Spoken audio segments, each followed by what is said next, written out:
387 njësi administrative. Drejtuesi i SPAK, Lodian Braho, deklaroi se autoritetet shqiptare kishin informacion për vendodhjen e Ermal Beqirajt dhe se arrestimi i tij në Francë nuk kishte rastësi.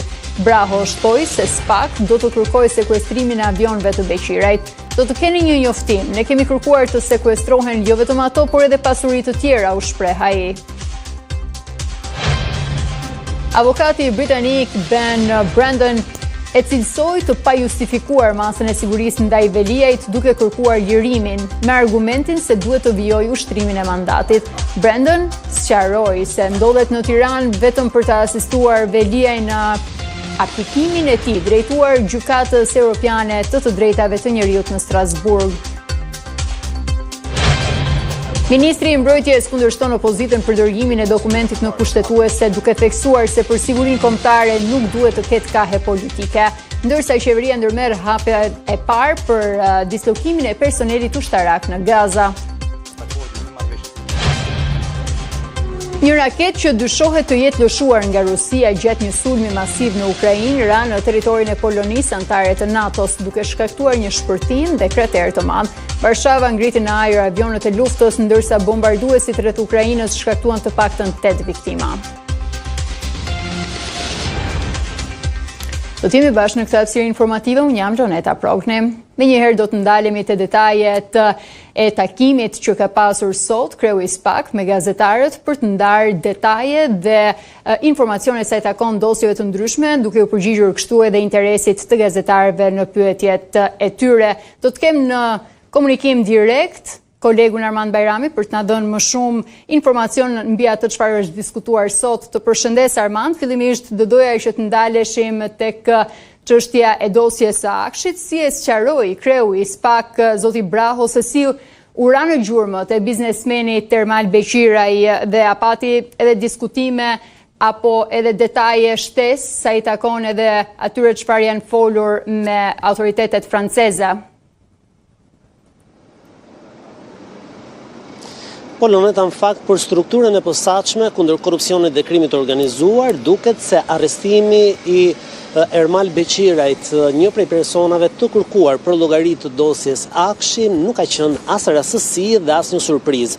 Sipas drejtuesit të SPAK, Lodian Braho, në një komunikim me gazetarët që mbulojnë çështjet e institucionit që ai drejton, u pohua ditën e sotme se struktura e posaçme kishte dieni prej disa javësh kishte lokalizuar Ermal Beqirajn në territorin francez dhe se prej disa javësh kishte qenë në kontakt të vijueshëm me autoritetet franceze të drejtësisë. Por sipas zotit Braho, qëllimi nuk ka qenë vetëm arrestimi, pra ndonë se ishte lokalizuar, qëllimi nuk ka qenë vetëm arrestimi Ermal Beqirajt, por edhe kryerja e disa veprimeve të tjera hetimore për cilat zgjodhi të mos ndante detaje, por ai theksoi faktin, pra zoti Braho theksoi se komunikimi me autoritetet franceze ka qenë i frytshëm dhe i vijueshëm dhe po ashtu është bërë shkëmbim informacioni edhe përmes letërporosive.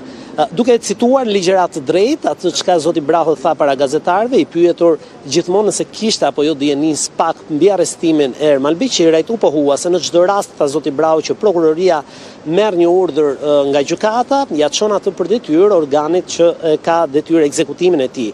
Nuk ka qenë një veprim i rastësishëm, grupi hetimor prej disa javësh ka qenë në kontakt me autoritetet franceze, ka pasur informacion dhe në ditët vijim, la të hapur zoti Braho, SPAK do të ketë një komunikim zyrtar sa i takon kësaj çështje. Më pas i pyetur edhe nëse do të sekuestrohen nga SPAK 2 avionët e regjistruar në një shoqëri në emër të Ermal Beqirajt, një nga cilët në bordin e cilit ishte edhe Ermal Beqiraj pak para se të arrestohej dhe madje në një episod ku siç kemi përcjell më herët në A2CNN ditën e arrestimit ku të paktën Ermal Beqiraj u arrestua pas fluturimit në një kuotë të ulët mbi një central bërthamor, një objekt të rëndësisë veçantë në territorin francez, do të sekuestrohen, tha zoti Braho, edhe këta 2 avion, por njëkohësisht edhe pasuri të tjera që mund të jenë evidentuar në territorin francez në pronësi të Ermal Beqirajt.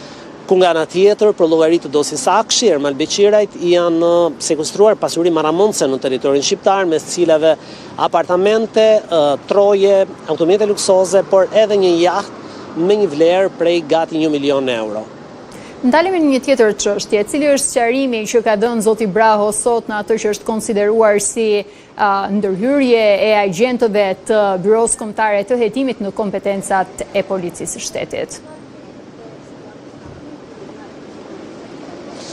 Është vërtet në fakt pyetja që mori zoti Braho nga gazetarët sa i takon kësaj pjese ishte pikërisht nëse një veprim i kryer nga SPAK disa javë më parë, ku agent Byros Kombëtare të Hetimit arrestuan një person të kërkuar nga SPAK, po pa ndërhyrjen, pa ndihmën e policisë, pra ishin agjentët e BKH ata të cilët ekzekutuan vendimin e gjykatës. Zoti Braho tha se në asnjë moment Byroja Kombëtare e Hetimit dhe SPAK nuk mund ta kalojnë policinë e shtetit, e thënë kjo në formën që nuk mund ta zëvendësojnë ndjes policinë e shtetit, por se në momentet të caktuara ata do të veprojnë në këtë mënyrë. Sipas zotit Braho, nuk ka asnjë pengesë ligjore që agjentët e Byros Kombëtare të Hetimit të realizojnë arrestime, por duke kujtuar edhe platformën e tij para Këshillit Lart të Prokurorisë në dhjetor të vitit të shkuar, kur edhe u zgjodh si drejtues i prokurorisë posaçme, Klodian Braho theksoi ditën e sotme se nuk ekziston një pengesë ligjore për të realizuar këtë, pra që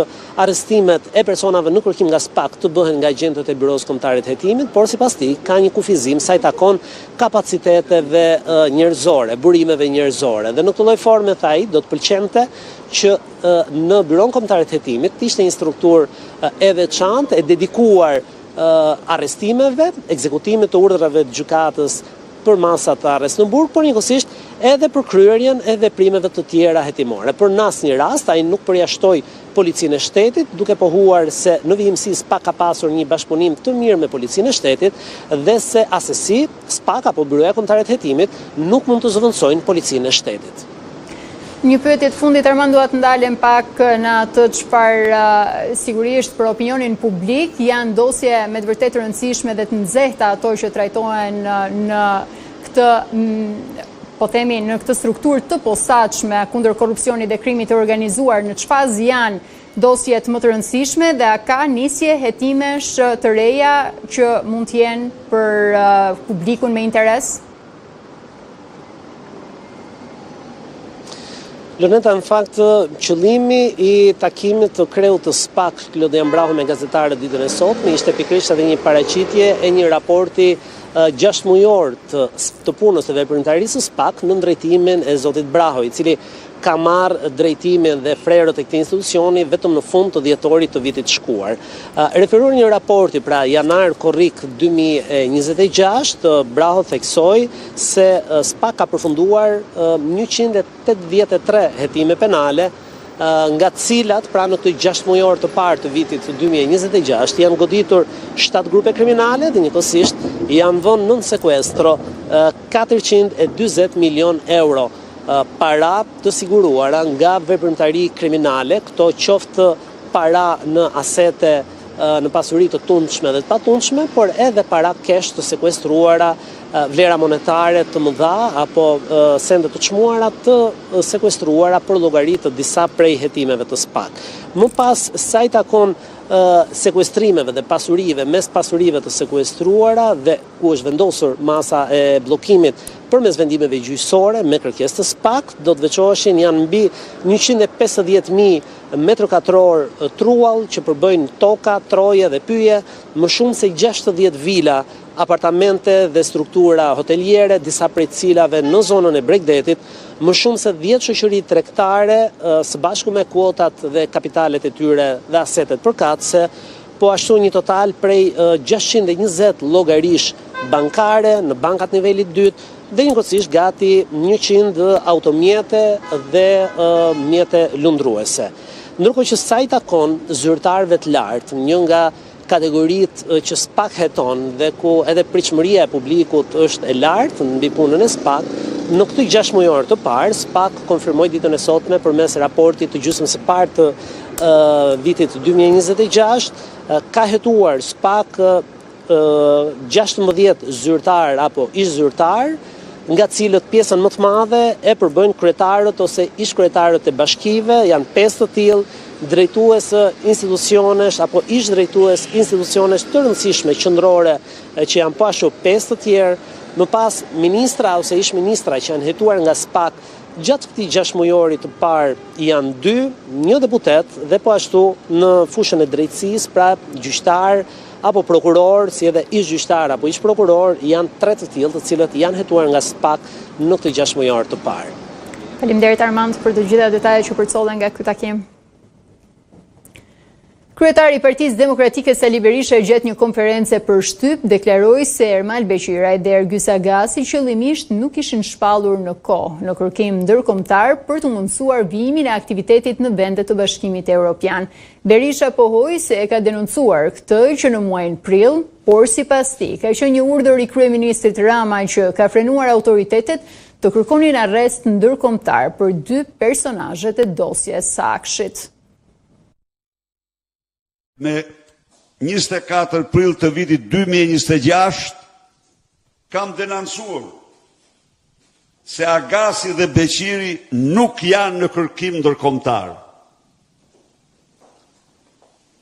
E vërteta është se në muajin prill Agasi ka bler avion personal, 2 avion personal në Austri. Nuk ka dyshim se prokuroria dhe policia e shtetit po të mos kishin marrë urdhër politik, do të procedonin në kohën më shkurtër për mandate arresti ndërkombëtare. Por ata nuk e bënin dot, sepse Akshi ishte prona private e Edi Ramës. Nuk e di sa është të vërtet, po qytetari Digital njofton se kanë filluar ndërtimin e një mini materniteti në SPAK. Kur shkoj herën e fundit, do të bëj inspektimin dhe ta verifikoj a është e vërtet, pastaj do i përgjigjem pyetjes tuaj. 2 ditë pas takimit me Erion Veliaj në qelin në Durrës, avokati britanik Ben Brandon kërkoi lirimin e tij duke e cilësuar të pajustifikuar masën e sigurisë. Sipas tij, ai ndodhet në Tiranë për të asistuar Veliaj në aplikimin e tij drejtuar Gjykatës Evropiane të Drejtave të Njerëzit në Strasburg. 2 ditë pasi e takuan kryetarin e Bashkisë së Tiranës në qelin në Durrës, avokati britanik ka dhënë argumentet e mbrojtjes përballë medias në Tiranë. Ben Brandon e cilësoi të pajustifikuar masën e sigurisë ndaj Veliajt duke kërkuar lirimin me argumentin se duhet të vijojë ushtrimin e mandatit. Qëndrimin e dha pikërisht në ditën kur Gjykata e Lartë caktoi datën 15 shtator për shqyrtimin e çështjes së masës së sigurisë së Erion Veliajt. Kemi një vonesë të përgjithshme prej 16 muajsh dhe të pashpjegueshme. Gjykata e Strasburgut e ka bërë të qartë, Shqipëria duhet të trajtojë lirimin sa më shpejt jetë e mundur. Kjo është një çështje që ka edhe interes publik. Përveç se ndalimi i tij ndikon tek ai vet, familja e tij, gruaja e tij dhe 2 fëmijët e tij, ka edhe një impakt te qytetarët e Tiranës, të cilët e kanë zgjedhur. Të ndalosh një person duhet jetë masa e fundit që të zbatohet pas gjykimit. Ndërsa mbrojtësi ligjor shqiptar Plaren Dreca theksoi se Gjykata e Lartë duhet të dalë sa më shpejt me një vendim për çështjen e masës së sigurisë. Në vijim të asaj që Ben tha, unë mendoj që pika thelbësore e deklaratës tonë, po asaj që duhet marrin vëmendjen e publikut është fakti që vonesa në trajtimin e çështjes së Erion Veliaj, pra çështjes masës së sigurimit, është kryer një problem vetvete. Veliaj u ndalua në 10 shkurt të vitit të shkuar, ndërsa dosjen e tij SPAK e ka dorëzuar në GKK, ku tashmë ka nisur dhe shqyrtimi në themel.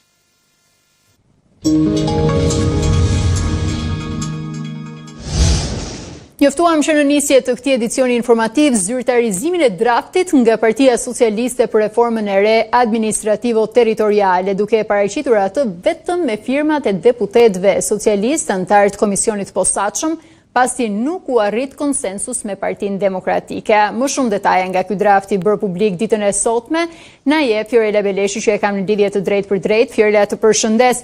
Fillimisht, sa bashki do të shkojnë në zgjedhjet e ardhshme lokale? Majoranca socialiste propozon që në zgjedhjet e ardhshme të 2027 të shkojnë në zgjedhje përpara elektoratit 46 bashki nga 61 aktualisht. E përkthyer janë 15 bashki më pak që hynë në zgjedhje për të zgjedhur dhe kryetarin e tyre, i cili do drejtojë këtë bashki për një mandat 4 vjeçar. Ajo se çfarë bie në sy nga propozimi i Partisë Socialiste, përveç se kemi një reduktim të numrit të bashkive nga 61 në 46, kemi edhe formimin e 13 bashkive të reja, të cilat janë akomoduar, si i cilësojnë socialistët, 28 bashki.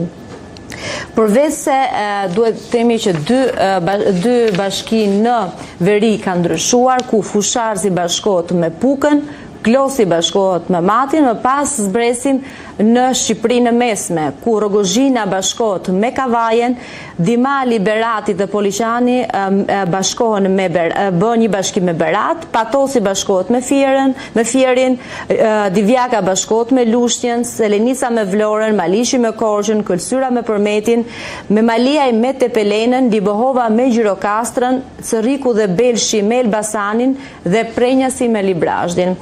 Nga këto bashki vetëm 2 qeverisën sot nga Partia Demokratike, të tjerat janë nga socialistët. Por ajo se çfarë vihet të re në propozimin e socialistëve, përveç se kemi reduktimin e bashkive në 15 nga 61 në 46, socialistët kanë lënë edhe qytetet, kanë krijuar një njësi tjetër. Nëse qeverisja sot është bashki njësi administrative, me propozimin e ri do të jetë bashki, qytet dhe njësi administrative, ku tashmë do të kemi 71 qytete, ku nga këto 71 qytete dhe 387 njësi administrative, dhe ky është propozimi i Partisë Socialiste në terma, duhet themi, makro, përsa i përket ndarjes së re territoriale, ku 2 meqarqet nuk janë prekur, do të vijnë siç kanë qenë, ndërkohë do të kemi 46 bashki, 71 qytete dhe nga ana tjetër edhe 387 njësi administrative. Në fakt duhet ndalemi, the shumë informacion, po do doja që të ndaleshim në disa pika të rëndësishme për ti diskutuar më gjërësisht. Fillimisht, do doja që dinim pak më shumë edhe risit që janë për disa prej bashkive, por edhe për Tiranën ka risi dhe ndryshime, apo jo? Në draftin e Partisë Socialiste, fillimisht në draftin e ekspertëve, por edhe në propozimin ligjor që e kanë depozituar në kuvend, tregohet përveç se përpara se të shkojmë te Tirana, tregohet edhe disa bashki të cilët kanë një status të veçantë, për shkak se janë bashki minoritare të cilat nuk janë prekur apo për shkak të identitetit historik. Pusteci, Finiqi, Dropulli, Tropoja, Hasi, Skrapari apo Konispoli, sipas majorancës socialiste, duhet të ruhen dhe të trajtohen si raste të veçanta, pavarësisht se treguesit e tyre financiar dhe demografik për të dëshiruar apo nuk janë në nivelet që të kalojnë edhe të gjitha kushtet apo kriteret që ka vendosur Partia Socialiste. Ndërkohë për Tiranën, Tirana vërtet nuk është cilësuar nga socialistët si një bashki e re, por ka ndryshuar territor, është zgjeruar me territor për shkak se ka marrë disa fshatra duke krijuar një njësi të re administrative. Aeroporti i Rinasit tashmë do të takojë kryeqytetit, do të takojë Tiranës. Partia Socialiste propozon formimin e një njësi administrative Rinas, e cila përfshihet në Bashkinë e Tiranës sot në draft, ajo formohet nga fshatrat Rinas, e cila është nga Bashkia e Krujës, ja ka marrë Krujës, dhe Bërxull dhe Domi, i cili ja ka marrë Bashkisë së Vorrës. Dhe këto të gjitha bashkohen në njësi të vetme në territorin që ku është dhe aeroporti ndërkombëtar i Rinasi, dhe kjo është, duhet themi, risia kryesore përsa i përket Tiranës. Dhe një intervistë për Radio CNN, bashkëkryetari i Partisë Socialiste në Komisionin e Reformës Territoriale e bëri të qartë që aeroporti i Rinas do duhet të takojë kryeqytetit e Tiranës, dhe kjo ka qenë një dëshirë dhe një objektiv i kahershëm i Bashkisë së Tiranës, dhe zoti Mazniku ka qenë kryetari i bashkisë në kohën që qeverisën në pushtetin lokal, e ka kërkuar në parlament që aeroporti do duhet të kalojë Tiranës, dhe tashmë me mundësinë që kishte në Komisionin e Reformës Territoriale e ka bërë realitet. Dhe një tjetër ndryshim, ndoshta që nuk e kemi parë apo është një risi në këtë propozim, kemi të bëjmë qeverisin lokale me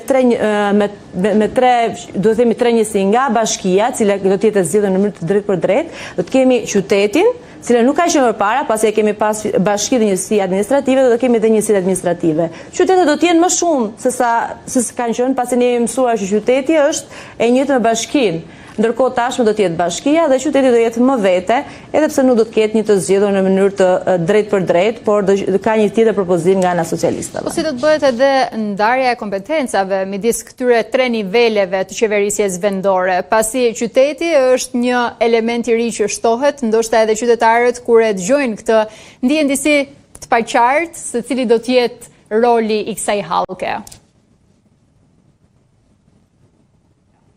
Loneta, për shkak të ndarjes së re, gjithmonë ka patur pritshmëri nga ana e socialistëve, demokratëve apo dhe qytetarëve të cilët do të preken në mënyrë të drejtë për drejtë.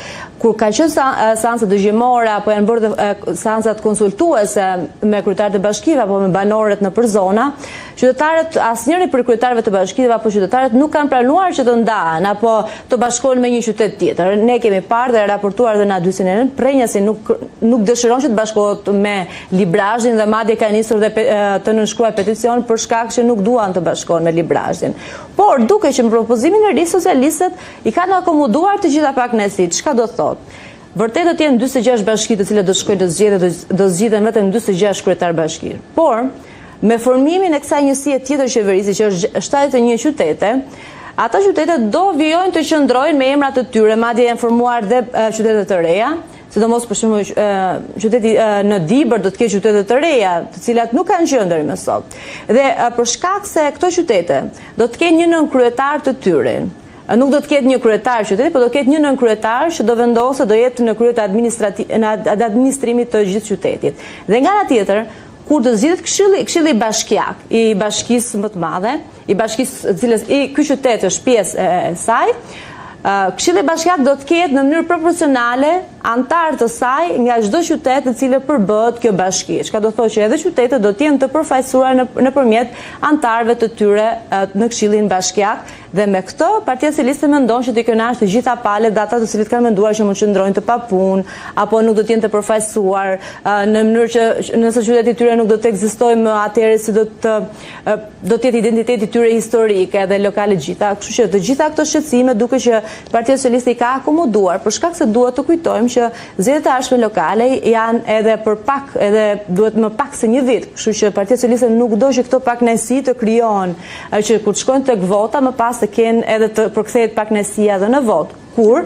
majoranca e ka ndërmarrë e vetme këtë akt duke e prishur dakordsinë politike me Partinë Demokratike, duke e sjell e vetme në parlament me votat vetëm të Partisë Socialiste këtë draft, më pas për ta miratuar sesionin e ardhshëm parlamentar ku kërkonte 4 vota. Nuk i ka i vetme Partia Socialiste këto vota, por do t'i bëj me partinë e Tom Doshit me 3 deputetë të cilët ai ka në parlament. Çka do thotë që Partia Socialiste do dojë që të bëjë edhe këto reformë territoriale pavarësisht se ishte angazhuar që do kishte konsensus politik, por nga ana tjetër do të merret edhe do të marrë edhe të ketë që mos përkthehet në vot të kundër apo të mos kenë të gjitha pritshmëritë. Nga ana tjetër, për sa i përket kompetencave apo rajonet, Partia Socialiste ka menduar që këto t'i bëj pas zgjedhjeve lokale. Në momentin që në pranverën e vitit 2007 do zhvillohen zgjedhjet, atëherë Partia Socialiste, të paktën nëpërmjet komisionit, në fillimisht ishte thënë dhe në momentin që zoti Mazniu ka dalë në konferencë për shtyp, Komisioni i Posaçëm i Reformës Territoriale do duhet të punojë për kompetenca dhe për sa i përket rajoneve, pasi majoranca kërkon që ta ndajë Shqipërinë të paktën në 4 rajone.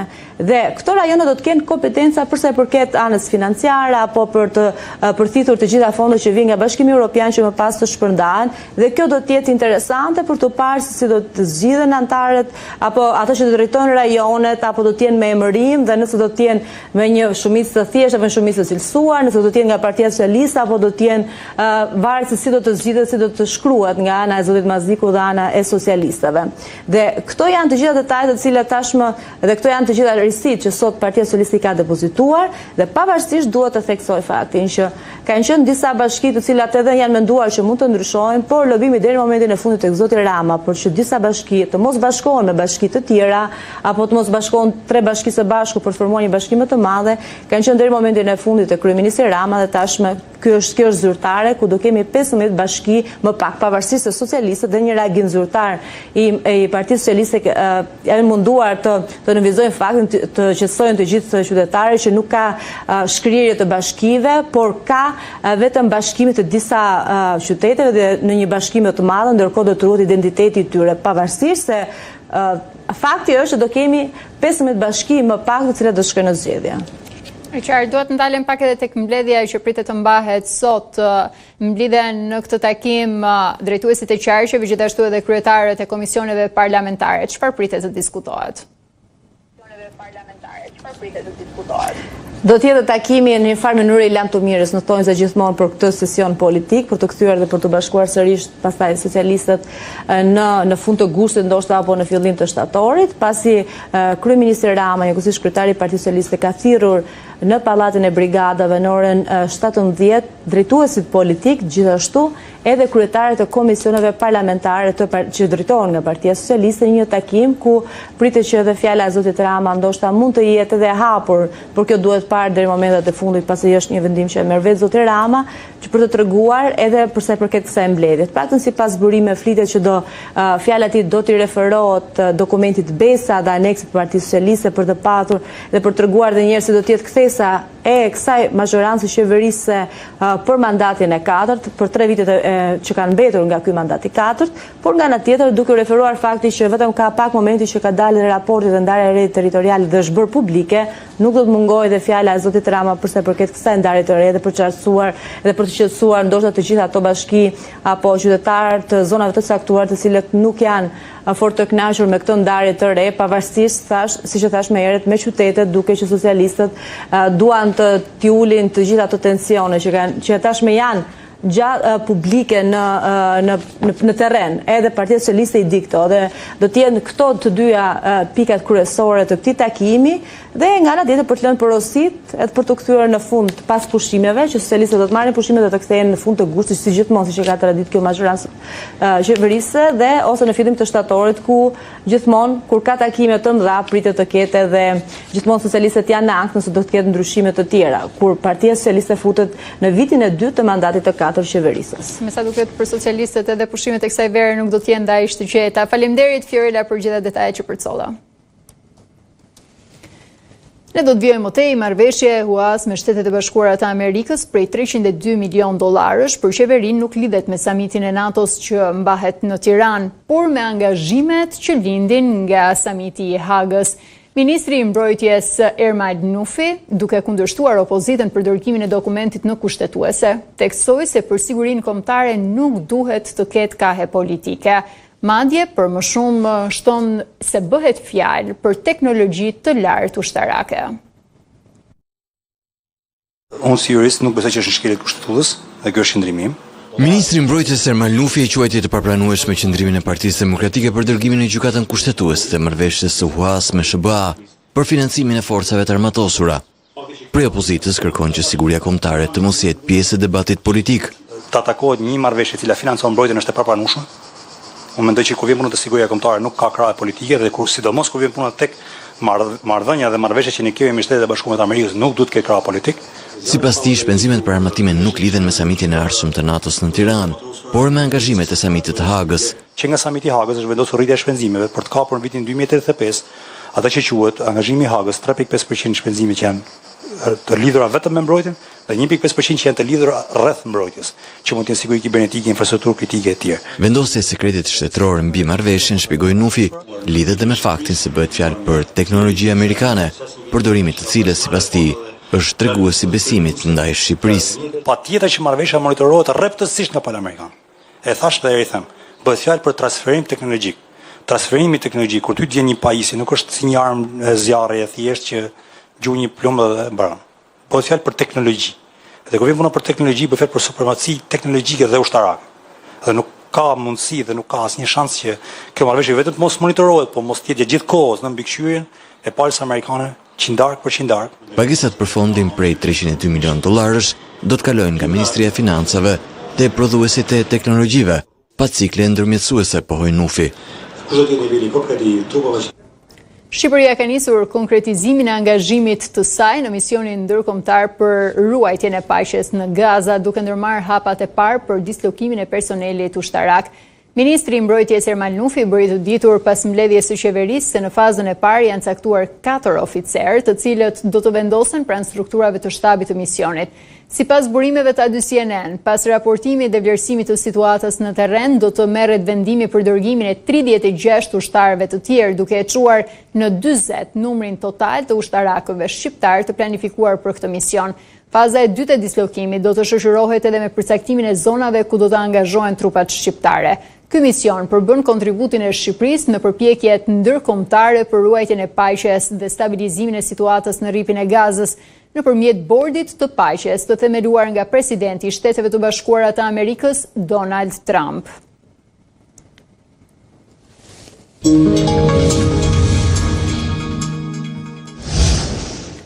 Tregtarët shqiptar po i blejnë më lirë ushqimet dhe produktet e tjera nga jashtë si pasojë e forcimit të lekut, por po i shesin ato shtrenjtë. Në këtë përfundim kanë arritur jo vetëm qytetarët, por tashmë edhe Banka e Shqipërisë, që ka kryer një analizë mbi vlerësimin e valutave dhe efektet në çmimet e tregut.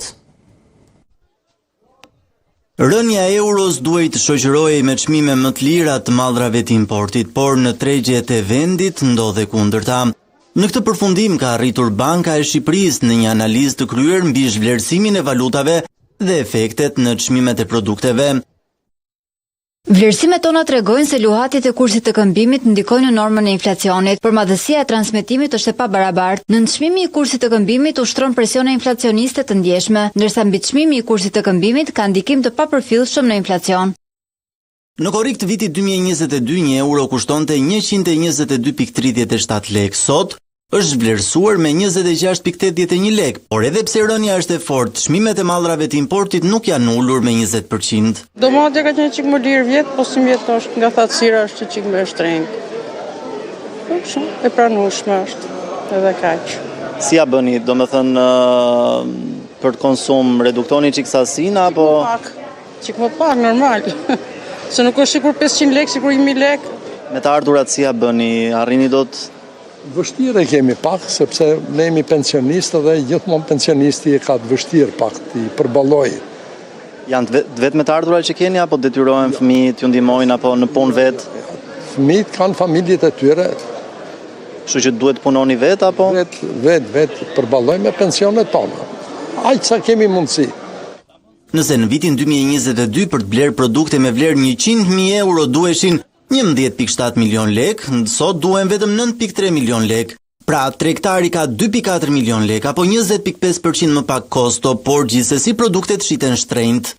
Rreth 60%, pra 58% në Shqipëri janë pjesë e një kategorie vulnerabël, kategorie sociale, të cilët kanë një pension, po thuajse mesatar janë 550 euro ose 150 të vjetra. Dhe pjesa më e madhe vijnë rreth 74% e ankesave vijnë nga kjo kategori, nga këto familje, sepse këto kanë familjar, janë antar familje, kanë një pension, por kanë njerëz të tjerë antar të tjerë familje. Kursi i këmbimit është kthyer në një çështje të debatueshme në vend, pasi ndryshe nga sa gjykon opozita dhe një pjesë e ekspertëve se zhvlerësimi i euros ka ndodhur prej informalitetit, qeveria konsideron si sukses ekonomik pasi e lidh me flukset valutore që vijnë nga turistët, investimet e huaja apo remitancat. Fenomeni i rritjes së çmimeve në kohën kur euro është zhvlerësuar ndjeshëm ka ngritur dyshime për ekspertët. Sipas tyre kërkohet një monitorim i tregjeve për të analizuar gjithë situatën dhe autoritetet nuk duhet të kufizohen vetëm tek roli i autoritetit të konkurrencës. Nga karburantet e dritrat, zarzavatet e deri tek ushqimet e paketuara, sa herë që bizneset përballen me rritje kostosh, efekti reflektohet pothuajse menjëherë në çmimet që paguajnë konsumatorët. Por kur kostot ulen, një njëjti reflektim shpesh mungon.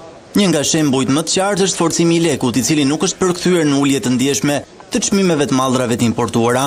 Importuesit shqiptarë që deri tani kanë qenë shumë të privilegjuar nga ky lloj kursi i këmbimit, por që në shumë raste fatkeqësisht nuk e reflektuan këtë element pozitiv të dobësimit të euros në uljen e çmimeve të produkteve, të disa produkteve të importuara brenda vendit, Fillojnë dhe ato të shqetësohen, fitimet që ishin nga kontrolli dhe nga ulja e inflacionit ishin shumë të mëdha. Duke domethënë që në pjesën më të madhe apo pjesën ndërmuese, kjo përfitim nga normat e këmbimit kalon si një marsh fitimi më tepër për tregtarët e shumicës, më tepër se sa i kalohet konsumatorit final. Ekspertët vlerësojnë se Shqipëria ende nuk ka instrumentet mjaftueshme për të parandaluar shtrembrimet në formimin e çmimeve. Përtej rolit të autoritetit konkurrencës kërkohet një monitorim më aktiv i tregjeve dhe më shumë transparencë për mënyrën se si përcaktohen çmimet nga importi deri tek shitja me pakicë.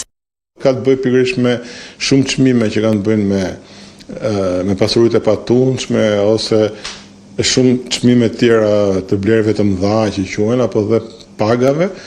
Natyrisht dhe pagesave që bëhen në euro, riforcimi i euros në raport me lekun, natyrisht që të thotë që çmimet relativisht bëhen përsëri më të lartë. Presupozohet që importuesit të përfitojnë nga kjo situatë, domethënë sepse e blejnë euron më pak në treg, domethënë se sa e blinin një vit më parë. Kështu që nga kjo situatë duhet që të kishim dhe një reflektim në treg. Pavarësisht pasigurive të krijuara nga zhvillimet gjeopolitike dhe tensionet në tregjen ndërkombëtare gjatë këtij viti, ekspertët vlerësojnë se konsumatorët shqiptar duhet kishin përfituar më shumë nga efekti pozitiv i forcimit të lekut, veçanërisht për produktet që varen nga importi. Shqipëria do të ketë një institut kombëtar të trajtimit të tumoreve, sipas modelit të Milanos. Lajmin e dha Ministri e Shëndetësisë Evis Sala pas miratimit të vendimit në mbledhjen e qeverisë. Kjo formulë do të lejojë aplikimin për mbështetje me fonde europiane si dhe akses për pacientët shqiptar në studimet klinike ndërkombëtare dhe barna inovatore. Kurimi të prekurve me tumor do të zhvillohet përmes shembullit që vjen nga Milano. Ministre Evis Sala e quajti vendimin e qeverisë për krijimin e Institutit Kombëtar të Tumoreve si historik dhe sfidë personale. Ky institut do ketë 3 fusha veprimi. Fushën klinike, që sigurisht përfshin shërbimet e kirurgjisë të tumoreve, kimioterapisë dhe radioterapisë, fushën e mësimdhënies, që është pjesë organike e Universitetit Mjekësor të Tiranës, por dhe një fushë të re, fushën kërkimore shkencore e para e këtij lloji në Shqipëri. Të aspekti i studimit shkencor, Ministri e Shëndetësisë u ndal më gjatë, duke shpjeguar se kjo do të mundsojë jo vetëm fonde europiane, por dhe akses në barna inovatore. Brenda kësaj fushe do të ngrihet njësia e studimeve klinike, ajo që quhet gjithmonë Clinical Trials Unit në çdo vend të botës, dhe kjo ka një rëndësi të veçantë, sepse mundson që pacientët shqiptar të bëhen pjesë e studimeve klinike ndërkombëtare. Pra, akses në barna inovatore, në studime inovatore. Do të kemi mundësi që të përfitojmë fonde europiane për inovacion, si në barna, po ashtu edhe në teknologji. Një tjetër vendim i qeverisë lidhej me heqjen e limitit moshor për shërbimin e check-upit falas. Domethënë çdo qytetar në moshën 35 vjeç e sipër i ofrohet check-upi falas. Për herë të parë, qytetarët të moshuar mbi moshën 70 vjeç do t'ju ofrohet nga shtatori shërbimi i check-upit. Me mbarimin e kontratave koncesionare për check-upin dhe dializën, respektivisht në shtator dhe nëntor, shërbimet do të merren në dorëzim dhe do të ofrohen nga shteti. E këtij instituti.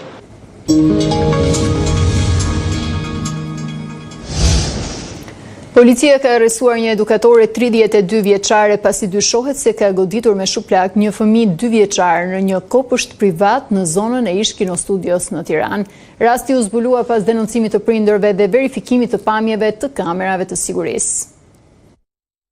Një edukatore 32 vjeçare është arrestuar nga policia e Tiranës pasi dyshohet se ka ushtruar dhunë ndaj një fëmije 2 vjeçar në kopshtin privat Lala në rrugën Aleksandër Mojsiu në zonën e Ish Kino Studios. Ishin prindërit që fillimisht ngritën dyshimet pasi vunë re shenja në faqet e fëmijës. Për shkak të të nxirrave e dërguan në spital, duke dyshuar se dëmtimet mund të ishin shkaktuar gjatë një zëngë mes fëmijëve. Konstatimet bën që të nisnin kallëzim në polici, e cila sekuestroi registroi dhe kqyri pamjet e kamerave të sigurisë në kopësht. Sipas hetimeve, në një moment kur fëmia ishte duke qarë, edukatorja ju afrua dhe goditi 2 herë me shuplak në fytyrë, duke i shkaktuar më pas edhe të nxira në faqe. Menjëherë pas verifikimit të pamjeve filmike, uniformat blu arrestuan 32 vjeçaren, e cila sipas burimeve kishte ushtruar më parë të njëjtin profesion edhe jashtë vendit. Ndërkohë, pas ngjarjes, nga një verifikim rezulton se faqet zyrtare të kopshtit në Instagram dhe Facebook janë mbyllur.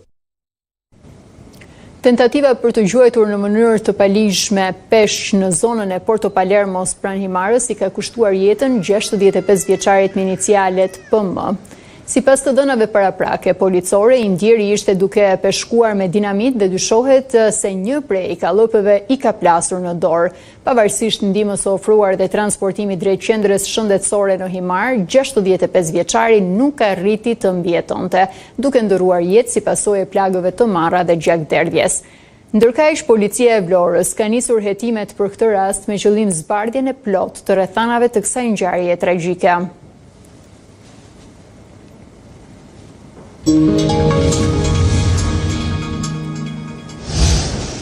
Një raketë që dyshohet të jetë lëshuar nga Rusia përgjatë një sulmi masiv në Ukrainë ra në territorin e Polonisë, antare të NATO-s, duke shkaktuar një shpërthim dhe krater të madh. Varshava ngriti në ajër avionët e luftës, ndërsa bombardime të rreth Ukrainës shkaktuan të paktën 8 viktima. Rusia ndërmori një sulm masiv me raketa e dron kundër Ukrainës që goditën Kievin dhe ushtrin deri në Lvivin perëndimor, me një raketë që ra gjithashtu edhe në Polonin fqinje. Kjo e fundit ngriti në ajër avionët e luftës për të mbrojtur hapësirën ajrore. Teksa shpërthime të forta u raportuan në konten e Bilgoraj, rreth 90 kilometra në thellësi të territorit polak. Një krater dhe mbetje të një objekti të paidentifikuar u zbulua në zonë, ndërsa kryeministri polak Donald Tusk konfirmoi më vonë se bëhej fjalë për një raketë lundruese të Rusisë. Sipas ekspertëve ushtarak, shumica dërmuese e provave, përfshirë fragmentet e gjetura, tregojnë se bëhet fjalë për një raketë ruse KH-101. Kjo është një raketë lundruese e aftë të mbajë ngarkesë shpërthyese. Gjithashtu ka shumë gjas që të ketë ndodhur një shpërthim, pasi përmasat e kraterit rreth 10 metra në diametër dhe deri në 5 metra i thellë ose edhe më shumë, dëshmojnë se bëhet fjalë për një incident shumë serioz. Sulmet që shkaktuan të paktën 8 viktima në Ukrainë vijnë teksa presidenti Volodymyr Zelenski kthehet nga Shtetet e Bashkuara, ku presidenti Trump pranoi të jepte Ukrainës licencën për prodhimin e raketave Patriot. Sirenat e alarmit ranë thuajse në të gjitha rajonet, ndërsa shpërthime të forta u dëgjuan në Kiev. Kryebashkiaku Vitali Klitschko raportoi se disa zona jo rezidenciale kishin marrë flak. Siç bëhet e ditur, një person ishte vrarë dhe 2 të tjerë ishin plagosur në kryeqytet, ndërsa 6 të tjerë përfshirë 2 fëmijë u vranë në rajonin e Dnipropetrovskit. Një viktim u shënua edhe në Poltava. Në Lviv, qytet pranë Polonisë antare të NATO-s, ekipet e shpëtimit po përpiqen të nxjerrin personat e bllokuar nga rënojat e 2 pallateve të dëmtuara nga raketat ruse. Ndërkohë, sulmet me dron të Ukrainës vazhdojnë të godasin magazinat e shitësit më të madh online në Rusi, Wildberries. Sipas autoriteteve ruse, gjatë natës u rrëzuan 258 dron. Shtetet e Bashkuara bombarduan rënd Iranin një ditë pasi ky i fundit sulmoi bazat amerikane në Jordani. Ndërkohë, harta e konfliktit është zgjeruar teksa një dron goditi një cisternë amerikane në një port të Egjiptit. Sipas raportimeve, Washingtoni po planifikon bombardimin intensiv gjatë 2 javëve në vazhdim. Rinis me efekt të plot lufta mes Shteteve të Bashkuara dhe Iranit. Komanda qendrore e ushtrisë amerikane tha se kishte përfunduar një valë të rënd bombardimesh kundër Republikës Islamike në hakmarrje të sulmeve me raketa balistike ndaj forcave amerikane të martën. CENTCOM deklaroi se kishte goditur 10 objektiv ushtarak të Gardës Revolucionare të Iranit, pasi kjo e fundit kishte shënjestruar baza amerikane në Jordani dhe anije në ngushticën e Ormuzit. Media shtetërore në Iran njoftoi se mes shënjestrave ishin ishujt e Keshëm dhe Adaban, të dy të rëndësishëm për industrinë e naftës. Në Keshëm raportohet të jenë vrarë 3 persona, përfshirë një fëmijë 2 vjeçar, ndërsa u goditën edhe lokacione të tjera në jug dhe perëndim të vendit. Vala e re bombardimeve erdhi pasi presidenti Donald Trump paralajmëroi se do të godisnin në rënd Iranin pas sulmit ndaj ushtrisë amerikane në Jordani. Do t'i godasim shumë fort sepse tani është rradha jonë t'i godasim. Ata e dinë se kjo po vjen, po na kërkojnë të mos e bëjmë, por siç e dini, brëmata u përpoqin të sulmonin. Ndërkohë raketa iraniane u lëshuan sërish drejt Jordanisë, e cila tha se kishte interceptuar 5 raketa balistike.